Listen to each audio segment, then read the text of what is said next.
j'espère que vous allez bien. Début de mois oblige, on se retrouve pour mes achats livresques du mois précédent, donc du mois d'avril 2023, qui a été assez riche en achats, tout simplement parce que j'ai fait 2 salons littéraires, enfin Trolls et légendes qui est un salon plutôt de l'imaginaire d'une manière générale, et Westurland qui est un salon littéraire en grande majorité. Donc fatalement il y a eu des craquages plus ou moins prévus. Vous les avez déjà vus pour Trolls et légendes si vous avez vu le vlog que je vous laisserai dans le petit, si ce n'est pas le cas.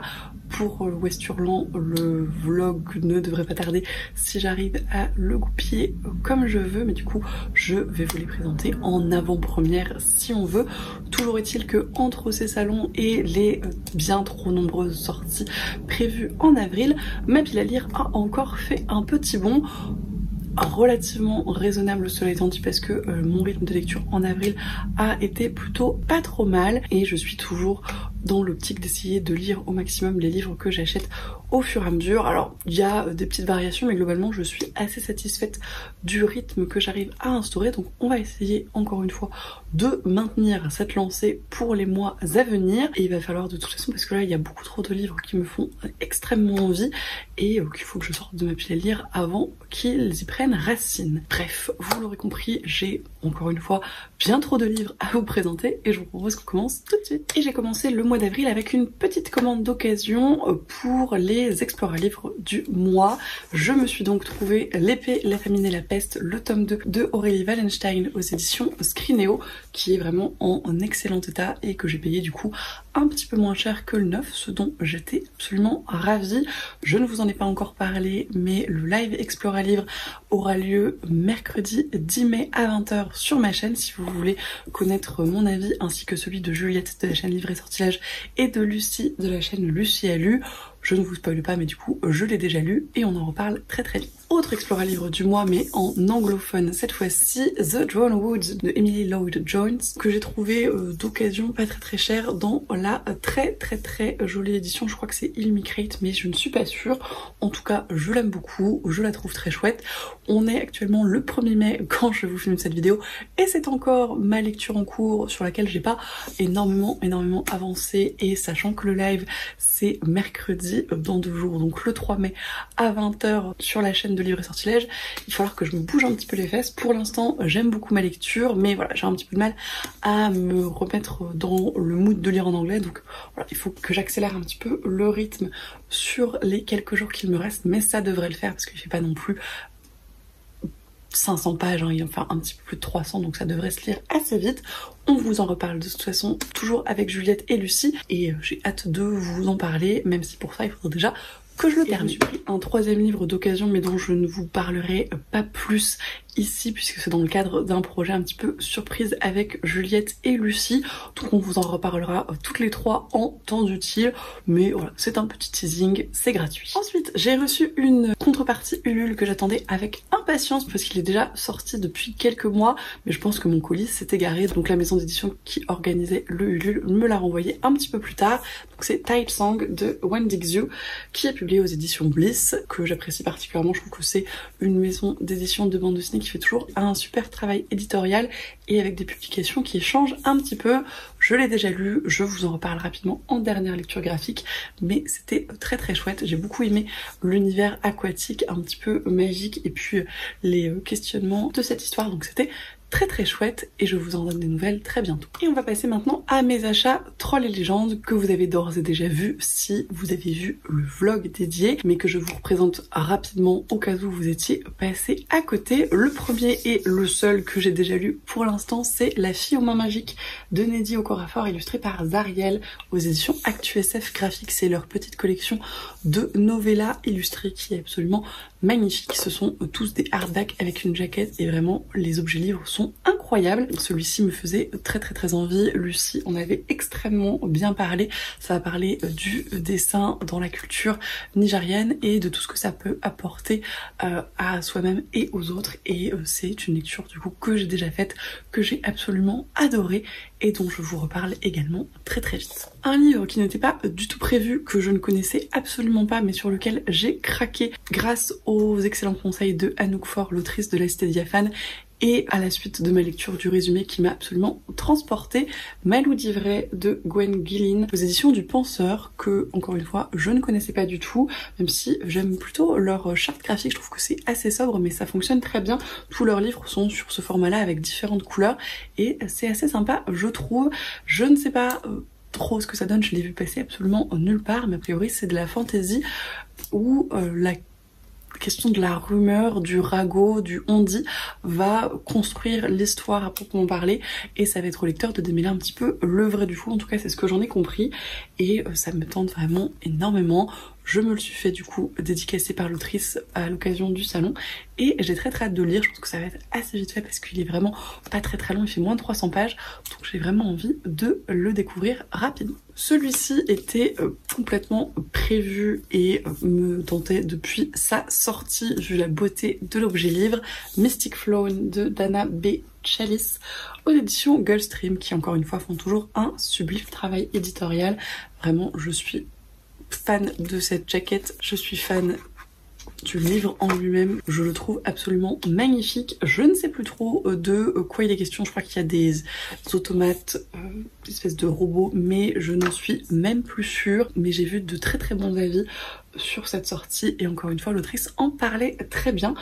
Donc j'ai hâte de le découvrir et encore une fois j'espère vous en reparler très vite, mais je vais probablement vous dire ça pour chacun des livres de cette vidéo. Un autre achat que j'avais vraiment prévu de longue date, La Cité Diaphane de Anouk Faure du coup qui m'a conseillé Malou d'Ivray. Je l'ai vu pas mal passer encore une fois un petit peu partout, c'est publié aux éditions Argile et encore une fois j'adore leur charte graphique, leur ligne éditoriale, je trouve que leurs couvertures sont toujours magnifiques. Celle-là fonctionne extrêmement bien et j'en ai entendu vraiment d'excellents retours.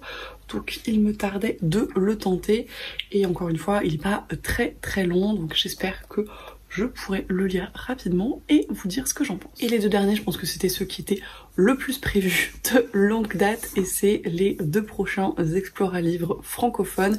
Le premier c'est le tome 2 de Capitale du Nord de Claire Duvivier, donc Mort au rejet aux éditions Aux Forges Vulcain. C'est l'Explora-livre du mois de mai qu'on va lire en lecture commune avec Lucie et de toute façon dans le cadre de l'Explora-livre avec Juliette. Et il me tarde puisque j'aime vraiment énormément cette double trilogie de la Tour de Garde. On m'a dit que le tome 2 de Capitale du Nord était encore mieux que le tome 2 de Capitale du Sud, donc vraiment je ne suis qu'impatience.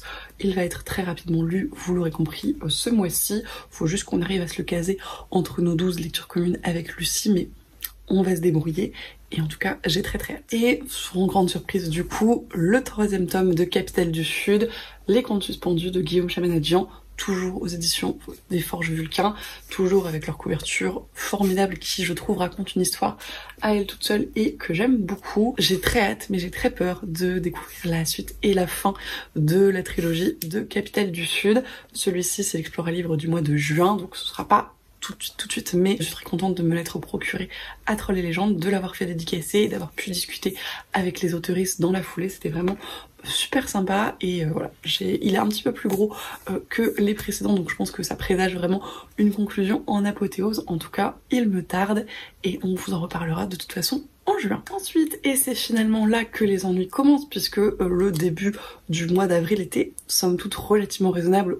D'autant plus avec ce fameux premier salon dans lequel finalement j'ai pas non plus affreusement craqué, vous en conviendrez, mais il y avait vraiment énormément de sorties qui m'intéressaient beaucoup en avril et sur lesquelles je n'ai pas pu résister à craquer. La première que j'attrape, qui est une lecture toute récente de Lucie et Juliette, c'est le premier tome de Scholomance, donc Éducation meurtrière de Naomi Novik, publié aux éditions J'ai lu. C'est de la fantasy young adulte un peu Dark Academia dans une école qui n'est pas très sympathique a priori. Je sais que ça a été très mitigé pour Juliette et Lucie du fait du personnage principal, mais personnellement j'ai beaucoup aimé tous les autres romans de l'autrice que j'ai lus et je me dis que si je pars en sachant que cette protagoniste est relativement insupportable, mon avis ne pourra en être que plus préparé. Donc j'espère que je l'apprécierai davantage qu'elle.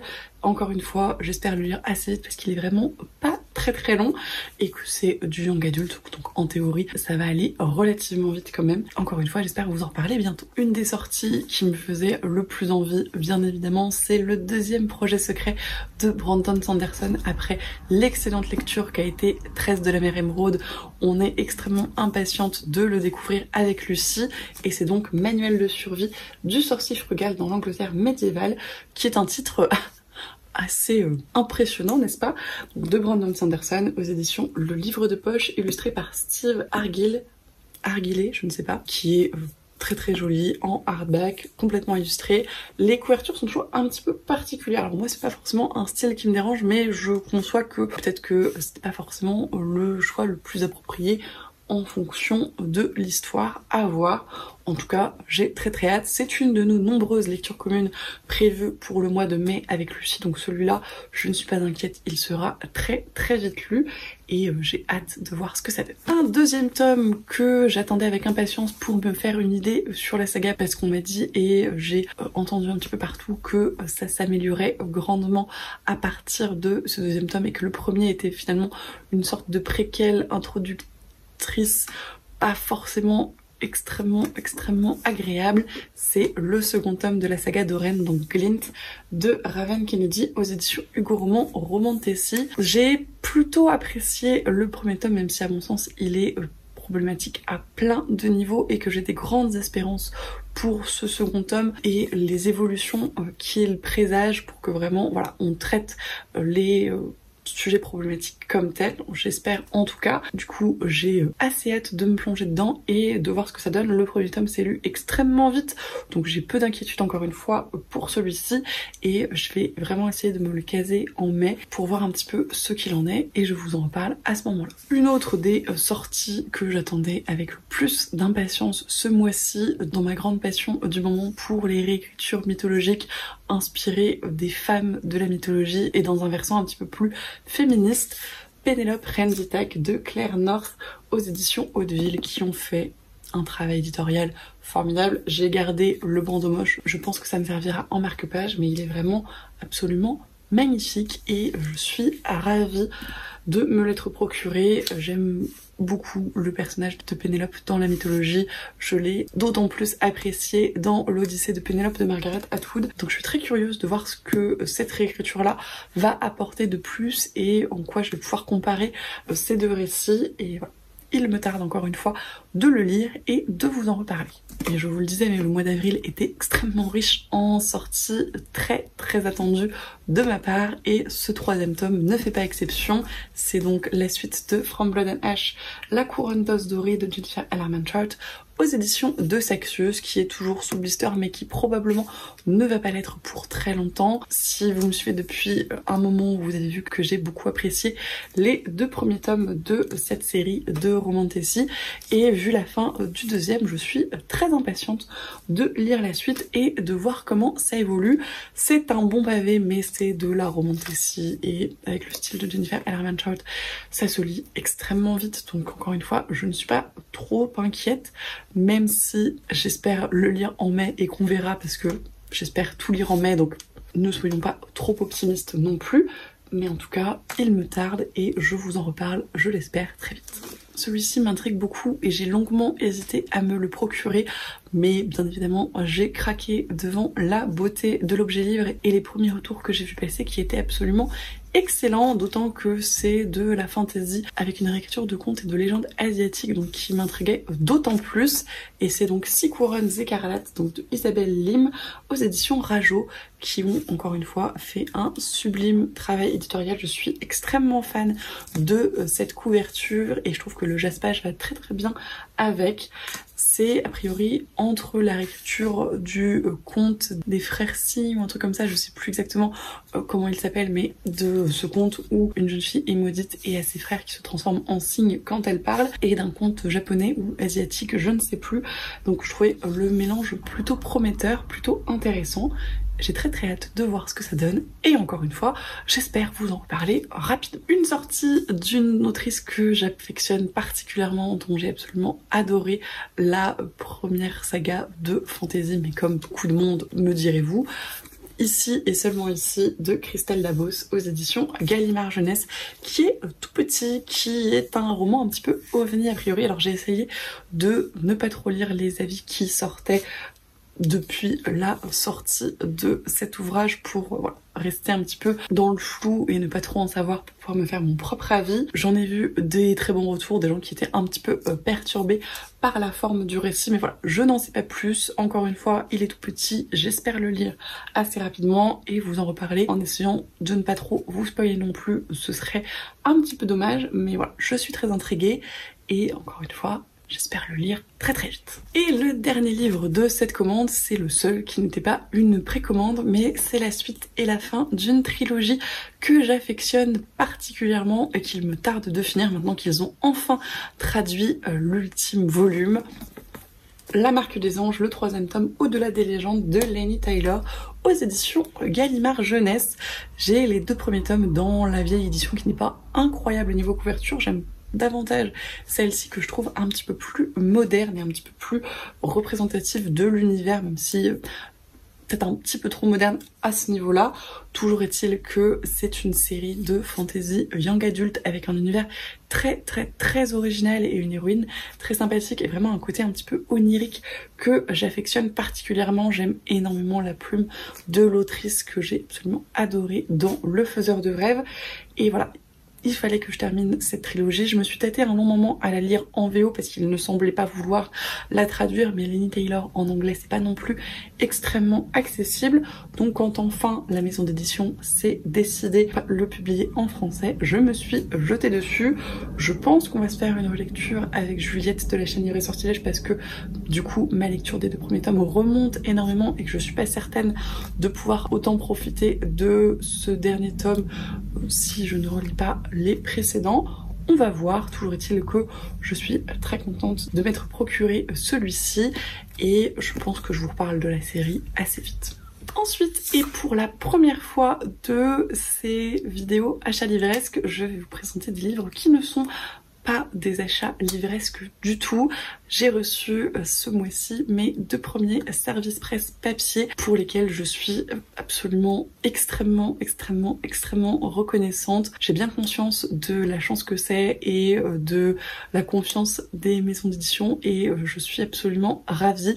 J'en profite pour vous remercier pour ça parce que si vous n'étiez pas de plus en plus nombreux à me suivre avec enthousiasme, ça ne serait absolument pas possible. Donc merci beaucoup.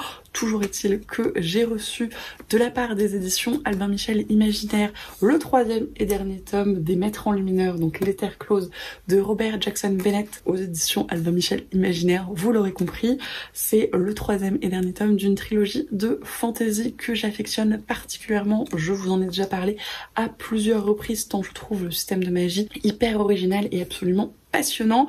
J'avais découvert les 2 premiers volumes en livre audio et là j'ai vu que le dernier tome sortait, je crois qu'il n'est pas encore annoncé en livre audio, donc je me suis motivée à le demander à la maison d'édition et à passer un petit peu le cap de mon syndrome de l'imposteur. Ils ont été suffisamment gentils pour me l'envoyer et je les remercie encore énormément. Je suis absolument ravie de l'avoir reçu et de pouvoir découvrir la conclusion de cette série. J'ai très hâte de voir ce que ça donne. Il est un petit peu impressionnant pour moi qui n'avais lu que les livres audio pour les précédents, mais j'ai bon espoir qu'ils se lisent assez vite et encore une fois j'ai très hâte de me replonger dans l'univers, donc j'espère vous en reparler rapidement. Et le deuxième et non des moindres, puisque c'est une de mes maisons d'édition favorites et que je suis assidûment et dont j'adore chacune des parutions que j'ai eu la chance de lire, la maison d'édition La Talente m'a donc envoyé Faune de Christiane Vadnais, qui est un tout petit récit que j'avais vu passer sur la chaîne de Lucie, qui l'avait beaucoup apprécié,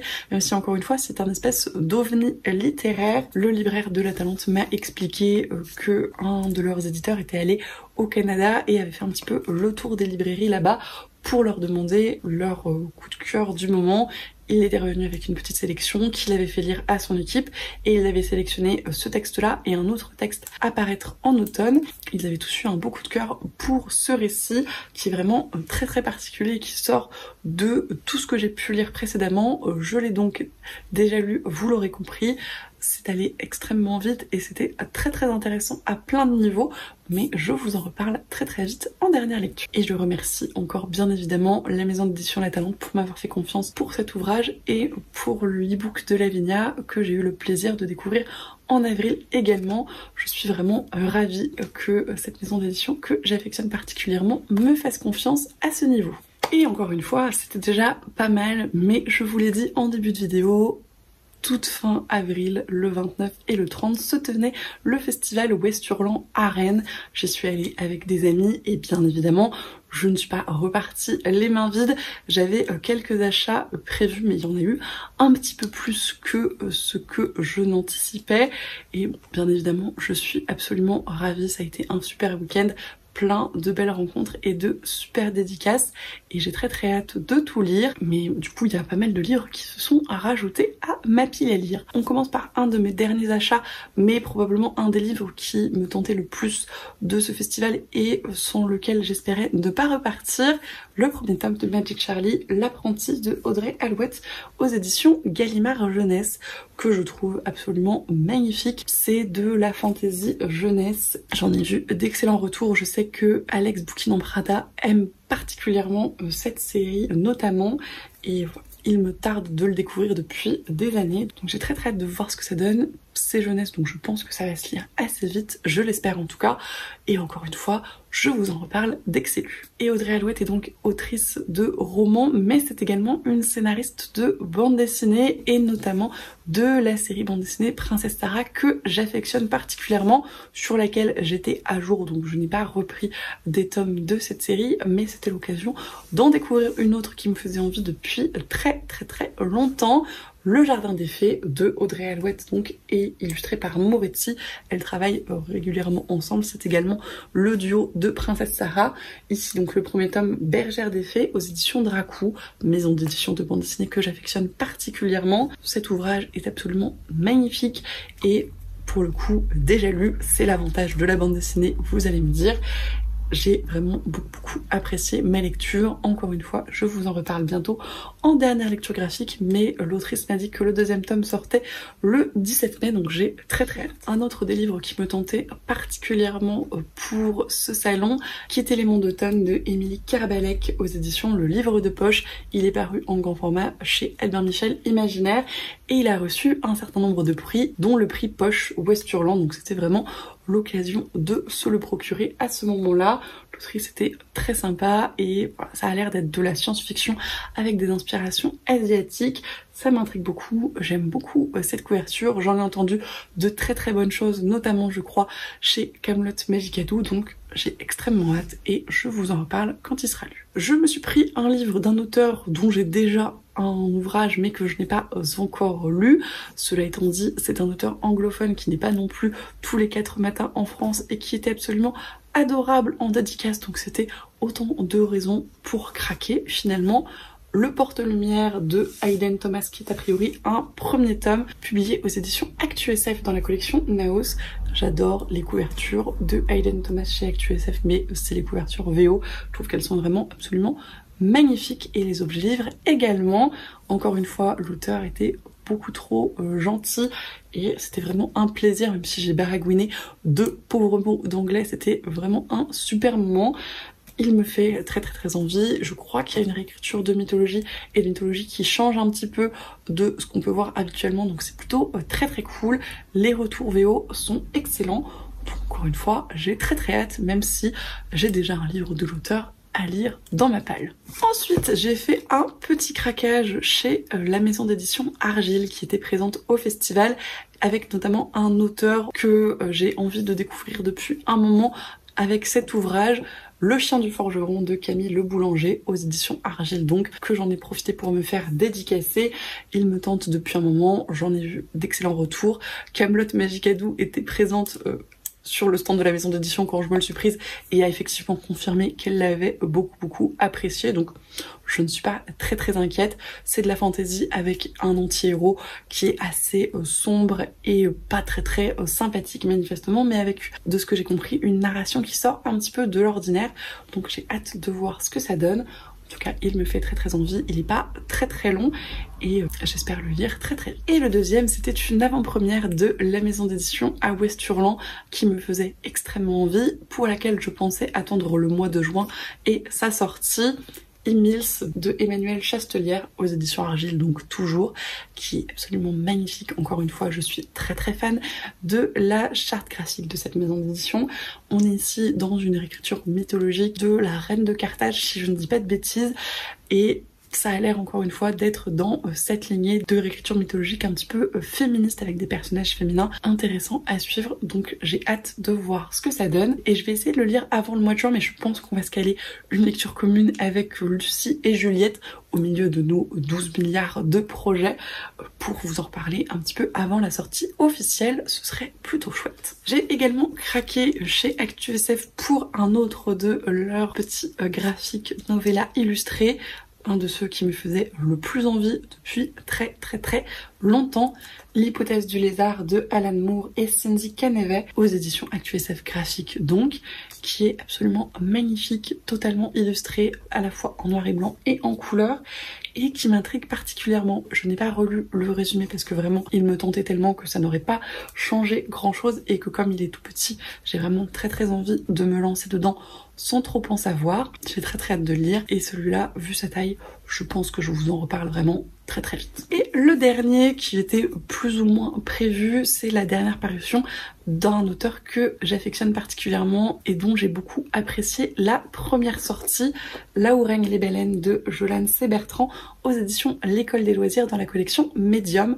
Encore une fois, je vais radoter, mais cette charte graphique est absolument formidable. J'adore ses couvertures, ses ouvrages sont pas mal illustrés, ici plus sur les en-têtes de chapitres et sur un petit feuillet à mi-parcours où il y a vraiment voilà, un petit peu plus d'illustrations, alors que les Sœurs Hiver étaient illustrées un petit peu au fil du récit, mais je trouve le travail éditorial absolument magnifique sur ces ouvrages et j'ai très hâte de voir ce que ça donne. Ça a un petit peu moins jeunesse a priori que le premier roman que j'ai découvert de l'auteur, mais ça a l'air très chouette et ça va être parfait, je pense, pour les beaux jours vu la couverture. Donc je pense et j'espère le lire rapidement et je vous en reparle à ce moment-là. Et voilà, c'en est tout pour mes achats livresques du mois d'avril. Merci d'avoir regardé la vidéo jusqu'au bout si vous êtes encore là. J'espère que ça vous a plu. Vous l'aurez compris, j'ai envie de tout lire très vite pour vous en reparler. J'espère que le mois de mai sera aussi rythmé en lecture que je le prévois, parce que sinon ça va être un petit peu plus compliqué.